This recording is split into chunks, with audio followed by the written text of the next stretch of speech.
سیدنا ابو بکر صدیق رضی اللہ تعالی عنہ ان کا رشتے میں چچا لگتا تھا۔ ایک دن سیدہ عائشہ نے پوچھا، اللہ کے نبی صلی اللہ علیہ وسلم اللہ بخش دے گا نا عبداللہ بن جدعان کو، اتنا لوگوں پہ خرچ کیا، اتنا خرچ کیا ہے، کون یاسل الرحم، رشتہ داروں پہ خرچ کیا ہے، یطعم المسکین، مسکینوں کو کھلانا کھلایا، ویفک العانی، گردنوں غلاموں کو آزاد کیا ہے، ویحسن الجوار، پڑوسیوں سے اچھا سلوک کیا ہے۔ آپ نے فرمایا رب نہیں بخشے گا، اتنا خرچ کرنے والے کو نہیں بخشے گا۔ ہاں کیوں؟ اس کے اندر عقیدہ توحید موجود نہیں تھا۔ نبی صلی اللہ علیہ وسلم کا ایک بڑا پیارا واقعہ زندگی کا، سنن نبی داود میں حدیث ہے 2883 نمبر پر، مکہ کے ایک چودھری صاحب فوت ہونے لگے، آس بن وائل ان کا نام تھا۔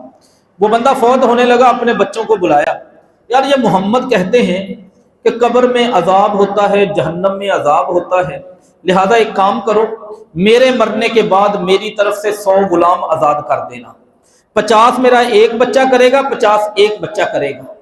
دونوں بچوں کے ذمے لگا دیا، ایک کا نام ہشام، ایک کا نام عمر۔ ہشام نے بابا جی کی طرف سے 50 غلام آزاد کر دیے۔ جب عمر کی باری آئی، اس نے کہا میں رسول اللہ سے مسئلہ پوچھ لوں۔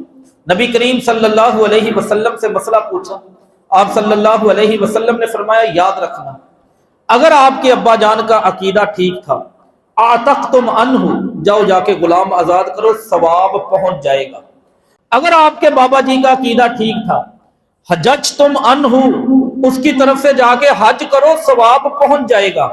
تصدقتم عنہ، جا کے اپنے ابا جی کی طرف سے صدقہ کرو، ثواب پہنچے گا۔ لیکن اگر اس کا عقیدہ ٹھیک نہیں تھا، ساری دنیا اس کی طرف سے آزاد کر دو، اس کو ثواب نہیں پہنچے گا۔ یہ عقیدہ توحید ہے۔ قربانیاں کرتے ہیں، چھریاں چل جاتی ہیں، گوشت بن جاتا ہے، ہم کھا بھی لیتے ہیں، کھلا بھی دیتے ہیں، لیکن وہ ابراہیم علیہ السلام کی طرح صرف ہمیں لگتا ہے یہ ایک قربانی ہے، باقی قربانیاں جو ابراہیم علیہ السلام نے دی، ہم قربانی دے کر سود چھوڑنے کے لیے حلال نہیں، قربانی دے کر بہنوں کی وراثت واپس کرنے کے لیے تیار نہیں، قربانی دیتے ہوئے اولاد کے حقوق پورے کرنے کے لیے تیار نہیں، قربانی دے کر رشتہ داروں سے صلح کرنے کے لیے تیار نہیں، اپنی قربانی دیتے ہوئے وقت کے فرعونوں کے سامنے کھڑے ہو کر کلمہ حق کہنا، یہ امت ابھی تک تیار نہیں۔ جتنی برائیاں سابقہ امتوں کی دیکھیں گے ہمارے اندر پائی جاتی، اور دنیاوی مفادات کی بنیاد پر۔ یاد رکھیں عقیدے کی بات، میں آخری بات اس حوالے سے عرض کر دوں، عقیدے کے حوالے سے کس قدر خوفناک۔ ایک ہنڈیا بازار میں جاتے ہیں، ساگ پکانے والی وہ مٹی کی ہنڈیا لے کے آتے ہیں، جو اپنے آپ کو پرانا ہونے سے نہیں بچا سکتی، ٹوٹنے سے نہیں بچا سکتی، 5 کروڑ کی کوٹھی بنا کے اس کے بنیرے پہ رکھی ہوئی ہے۔ کیوں؟ کہ وہ اس کو نظر لگنے سے بچائے گی۔ گاڑی لی ہے گرینڈی 70 لاکھ کی، اس کے پیچھے کالا کپڑا بندھا ہوا ہے، یہ مسلمانوں کا۔ کیوں؟ کالے کپڑے کی اللہ کی قسم آپ تاریخ پڑھ لیں، ابو جہل بڑا گندا، بڑا بے ایمان، گندے قسم کا وہ کافر تھا، لیکن وہ کپڑے کا پجاری نہیں تھا۔ یہ قوم کپڑے کی پجاری ہے۔ جو نفع اور نقصان رب کی ذات سے ہوتا ہے، کالا کپڑا گاڑی کے پیچھے باندھا ہے کہ وہ نظر لگنے سے بچائے گی۔ ہم ٹوٹے جوتے کے پجاری ہیں، اگر نہ پجاری ہوتے تو ہمارے ٹریکٹروں کے بمپر کے ساتھ جوتے نہ لٹک رہے ہوتے۔ بچہ 9 مہینے ماں کے پیٹ میں ہوتا ہے، 3 جلدوں کے اندر ہوتا ہے، اس ماں کو نہیں پتا کہ اس کے عذاب پورے ہیں کہ نہیں، اس ماں کو نہیں پتا کہ اس بچے کی کیفیت کیا ہے، اس رب کو پتا ہے۔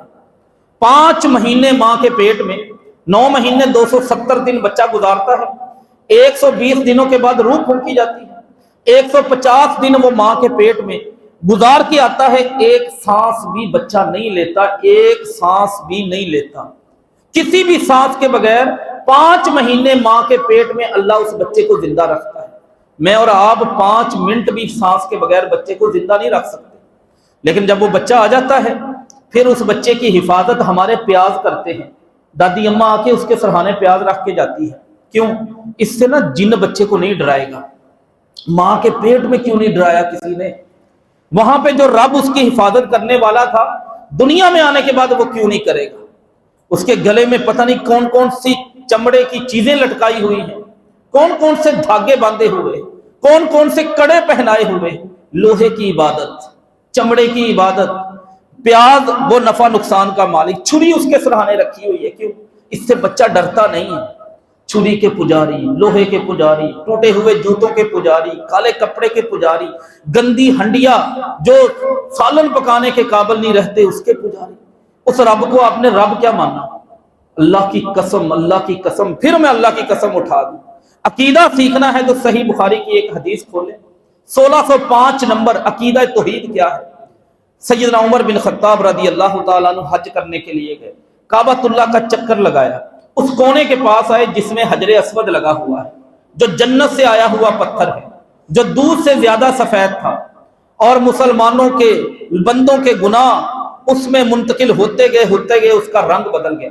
اس کے سامنے کھڑا ہو کے کہنے لگے کہ اے پتھر، واللہ اللہ کی قسم میں جانتا ہوں انکا حجر، تو پتھر ہے، لا تضر، تو مجھے کوئی نقصان نہیں دے سکتا، ولا تنفع، تو مجھے کوئی فائدہ نہیں دے سکتا، میرے نقصان میرے فائدے کی مالک ذات وہ اللہ کی ذات ہے، لا تضر ولا تنفع، میں تجھے صرف اس لیے چومنے لگا ہوں کہ میرے نبی نے استعلامک النبی صلی اللہ علیہ وسلم، میرے نبی نے تجھے بوسہ دیا ہے، میں اپنے نبی کی وجہ سے چومنے لگا ہوں، اس لیے نہیں چومنے لگا کہ تم نے مجھے کوئی فائدہ دینا ہے، اس لیے نہیں چومنے لگا کہ تم نے مجھے کوئی نقصان دینا ہے۔ اور ہم جا کے سنارے کو کہتے ہیں یہ زمرد پتھر میں نے فیس بک سے خریدا ہے، میری انگوٹھی میں لگا دو، اس کی تاثیر بڑی گرم ہوتی ہے، میری صحت ٹھیک ہونا شروع ہو جائے۔ حجر اسود وہ جو کعبۃ اللہ کے ساتھ پتھر لگا ہے، اس کے بارے میں صحابی کا عقیدہ پیغمبر سے سیکھنے والا، وہ یہ کہہ رہا کہ نہ تو مجھے نقصان دے سکتا ہے نہ فائدہ، اور ہماری انگوٹھیوں کے پتھر ہمیں فائدہ اور نقصان دیتے ہیں۔ یہ کون سا عقیدہ توحید ہے؟ اس عقیدے کے ساتھ ہم قربانیاں کریں۔ اگر یہ ساری چیزیں چلنی ہوتی، ابراہیم علیہ السلام کو باپ کے تعلق اور مال کی قربانی نہ دینی پڑتی، ابراہیم علیہ السلام کو قوم کے سامنے کھڑے ہو کر ان سے فائدوں کو قربان نہ کرنا پڑتا، اور رب کو بندے وہی پسند ہے۔ ایک دن نہ یاد رکھیں، مسلمان ہے نا، اگر اللہ پر ایمان ہے تو قربانیاں زندگی کا لازمی حصہ ہے۔ دو حدیثیں صرف میں عرض کروں گا۔ ابو سعید خدری کہتے ہیں رضی اللہ تعالی عنہ، ایک دن پتہ چلا کہ اللہ کے رسول بیمار ہو گئے، بخار ہو گیا۔